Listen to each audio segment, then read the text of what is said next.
Hello ವೀಕ್ಷಕರೇ, welcome to my channel Sarihari kitchen. ನಾನು ಸೌಂದರ್ಯ. ಇವತ್ತಿನ ವಿಡಿಯೋದಲ್ಲಿ ನಾವು ಒಂದೇ ಒಂದು ಓಲ್ಡ್ ತೆಂಗಿನಕಾಯಿ ಇದ್ದರೆ ಸಾಕು ಸೂಪರ್ ಟೇಸ್ಟಿಯಾಗಿರುವಂಥ ಕುಲ್ಫಿನ ಮಾಡ್ಕೋಬೋದು. ಅದು ಹೇಗೆ ಮಾಡೋದು ಅಂತ ನಾನು ನಿಮಗೆ ಹೇಳ್ಕೊಡ್ತೀನಿ. ಮೋಲ್ಡ್ಗಳಿಲ್ದಿದ್ರೂ ಕೂಡ ನಾವು ಈ ತೆಂಗಿನಕಾಯಿ ಕುಲ್ಫಿನ ಮಾಡ್ಕೊಳ್ಬೋದು. ಅದು ಹೇಗೆ ಮಾಡೋದು ಅಂತ ನೋಡೋಣ ಬನ್ನಿ. ನೋಡಿ, ತುಂಬ ಈಸಿಯಾಗಿ ಬಿಚ್ಚೋದಕ್ಕೂ ಕೂಡ ಬರುತ್ತೆ, ಟೇಸ್ಟ್ ಕೂಡ ಅಷ್ಟೇ ಚೆನ್ನಾಗಿರುತ್ತೆ. ಹಾಗಿದ್ರೆ ಈ ಕುಲ್ಫಿನ ಹೇಗೆ ಮಾಡೋದು ಅಂತ ನೋಡೋಣ ಬನ್ನಿ. ಅದಕ್ಕೂ ಮುಂಚೆ ಫಸ್ಟ್ ಟೈಮ್ ನನ್ನ ಚಾನಲ್ನ ನೋಡ್ತಾ ಇದ್ದರೆ ಪ್ಲೀಸ್ ಸಬ್ಸ್ಕ್ರೈಬ್ ಮಾಡ್ಕೊಳ್ಳಿ. ಈ ರೀತಿಯಾದಂಥ ಒಂದು ದಪ್ಪ ತಳ ಇರೋವಂಥ ಪ್ಯಾನ್ ಅಥವಾ ಪಾತ್ರೆ ಏನಾದರೂ ಇಟ್ಕೋಬೇಕಾಗುತ್ತೆ. ನೆಕ್ಸ್ಟ್ ನಾನಿಲ್ಲಿ ಅರ್ಧ ಲೀಟರ್ ಹಾಲನ್ನು ಸೇರಿಸ್ಕೊಳ್ತಾ ಇದ್ದೀನಿ. ಈ ಕಪ್ಪಲ್ಲಿ 2 ಕಪ್ಪಷ್ಟು ಹಾಲನ್ನು ಸೇರಿಸ್ಕೊಳ್ತಾ ಇದ್ದೀನಿ. ಇದಕ್ಕೆ ನೀರನ್ನು ಸೇರಿಸಿರಬಾರ್ದು, ಗಟ್ಟಿ ಹಾಲನ್ನೇ ಹಾಕ್ಕೊಳ್ಬೇಕಾಗುತ್ತೆ. ಹಾಕ್ಕೊಂಡು ಜಸ್ಟ್ ಇದು ಜಾಸ್ತಿ ಹೊತ್ತು ಕುದಿಸೋದು ಬೇಡ, ಒಂದು ಕುದಿ ಬಂದರೆ ಸಾಕು. ನೋಡ್ತಾ ಇದ್ದೀರಲ್ಲ, ಈ ರೀತಿಯಾಗಿ ಒಂದು ಕುದಿ ಬಂದರೆ ಸಾಕಾಗುತ್ತೆ. ಈ ಟೈಮಲ್ಲಿ ನಾವು ಇದಕ್ಕೆ ಸಕ್ಕರೆನ ಸೇರಿಸ್ಕೊಳ್ಬೇಕು. ನಾನಿಲ್ಲಿ 1/3 ಕಪ್ಪಷ್ಟು ಸಕ್ಕರೆನ ಸೇರಿಸ್ಕೊಳ್ತಾ ಇದ್ದೀನಿ. ನಿಮ್ಗೇನಾದರೂ ಜಾಸ್ತಿ ಶುಗರ್ ಬೇಕಂದರೆ ಇನ್ನೊಂದು ಸ್ವಲ್ಪ ಆ್ಯಡ್ ಮಾಡ್ಕೊಳ್ಬೋದು. ಹಾಕಿಬಿಟ್ಟು ನಾನು ಇದಕ್ಕೆ ಅರ್ಧ ಕಪ್ಪಷ್ಟು ಹಾಲು ಪೌಡರ್ನ ಸೇರಿಸ್ಕೊಳ್ತಾ ಇದ್ದೀನಿ. 2 ಕಪ್ಪು ಹಾಲಿಗೆ ಅರ್ಧ ಕಪ್ಪಷ್ಟು ಹಾಲು ಪೌಡರ್ನ ಸೇರಿಸ್ಕೊಳ್ತಾ ಇದ್ದೀನಿ. ಸೇರಿಸ್ಬಿಟ್ಟು ಗಂಟು ಇಲ್ಲದೆ ಇರೋ ರೀತಿ ನಾವು ಮಿಕ್ಸ್ ಮಾಡ್ಕೊಳ್ಬೇಕಾಗುತ್ತೆ. ಈ ರೀತಿಯಾಗಿ ಗಂಟಿರಬಾರ್ದು, ನೀಟಾಗಿ ಒಂದ್ಸಲ ಮಿಕ್ಸ್ ಮಾಡ್ಕೊಳ್ಳೋಣ. ಹಾಲು ಪೌಡರು, ಸಕ್ಕರೆ ಎಲ್ಲನೂ ಹಾಕಿದ ಮೇಲೆ ನಾವು ಇದನ್ನು ಒಂದು 10 to 15 ಮಿನಿಟ್ಸು ಲೋ ಫ್ಲೇಮಲ್ಲೇ ಇಟ್ಕೊಂಡು ಕುದಿಸ್ಕೊಳ್ಬೇಕಾಗುತ್ತೆ. ನೋಡಿ, ಈ ರೀತಿಯಾಗಿ ಕೆನೆ ಎಲ್ಲ ಕಟ್ಟೋ ರೀತಿ ಅದನ್ನು ಕುದಿಸ್ಕೊಳ್ಳೋಣ. ನಾವು ಇದನ್ನು ಈ ರೀತಿಯಾಗಿ ಮಿಕ್ಸ್ ಮಾಡ್ಕೊಳ್ತಲೇ ಇರಬೇಕಾಗುತ್ತೆ. ನೋಡಿ, ಒಂದು ಕನ್ಸಿಸ್ಟೆನ್ಸಿ, ಒಂದು ಹದ ಬರ್ತಾ ಇರುತ್ತೆ. ಈ ಟೈಮಲ್ಲಿ ನಾವು ಗ್ಯಾಸ್ ಫ್ಲೇಮ್ನ ಆಫ್ ಮಾಡಿಕೊಂಡು ಕಂಪ್ಲೀಟಾಗಿ ಕೂಲ್ ಆಗೋದಕ್ಕೆ ಬಿಡಬೇಕು. ನಾವು ಹಾಕಿರೋವಂಥ ಹಾಲಲ್ಲಿ 1/4% ಹಾಲು ಕಮ್ಮಿ ಆಗೋವರೆಗೂ ಕೂಡ ಕುದಿಸ್ಕೋಬೇಕಾಗುತ್ತೆ. ಒಂದು 10 to 15 ಮಿನಿಟ್ಸ್ ಕುದಿಸ್ಕೊಂಡ್ರೆ ಸಾಕು. ನೋಡ್ತಾ ಇದ್ರಲ್ಲ, ಈ ರೀತಿಯಾಗಿ ಹಾಲು ಗಟ್ಟಿ ಆಗ್ತಿರ್ಬೇಕಾದ್ರೆ ನಾವು ಫ್ಲೇಮ್ನ ಆಫ್ ಮಾಡಿಬಿಟ್ಟು ಇದನ್ನ ಕಂಪ್ಲೀಟಾಗಿ ಕೂಲ್ ಆಗಬೇಕು, ಅಲ್ಲಿವರೆಗೂ ಬಿಡೋಣ. ನಾನಿವಾಗ ಫ್ಲೇಮ್ ಆಫ್ ಮಾಡಿ ಬಿಟ್ಟಿದ್ದೀನಿ. ನೆಕ್ಸ್ಟ್ ಇಲ್ಲಿ ನಾನು ಅರ್ಧ ಓಲ್ಡ್ ತೆಂಗಿನಕಾಯಿ, ಅಂದರೆ ಈ ಅರ್ಧ ಕಪ್ಪಲ್ಲಿ ನಮಗೆ 1 ಕಪ್ಪು ಕಂಪ್ಲೀಟಾಗಿ ಕಾಯಿ ಸಿಕ್ಕಿದೆ. ಹಿಂದ್ಗಡೆ ಸಿಪ್ಪೆನ ತೆಗೆದಿರಬೇಕು. ತೆಗೆದ್ಬಿಟ್ಟು ಇದನ್ನು ಒಂದ್ಸಲ ಹಾಗೆ ಗ್ರೈಂಡ್ ಮಾಡ್ಕೊಳ್ಳೋಣ.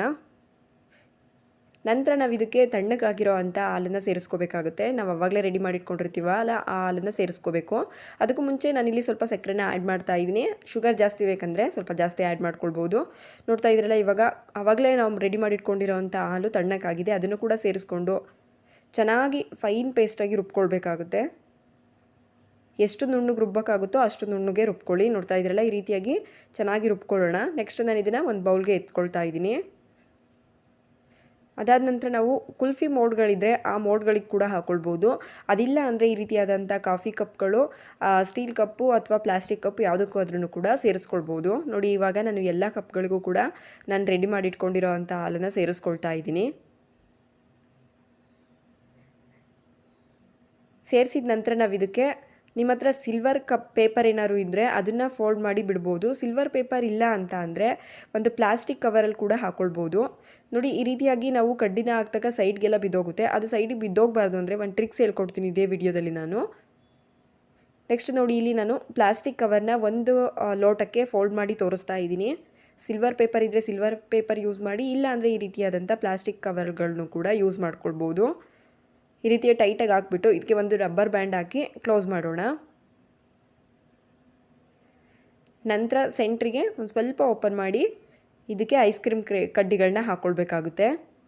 ನಮ್ಮ ಹತ್ರ ಸಿಲ್ವರ್ ಪೇಪರು ಇಲ್ಲ ಅಥವಾ ಪ್ಲಾಸ್ಟಿಕ್ ಕವರ್ಗೂ ಇಲ್ಲ ಅಂತ ಅಂದರೆ ಏನು ಮಾಡೋದು ಅಂತ ನಾನು ಹೇಳ್ತೀನಿ.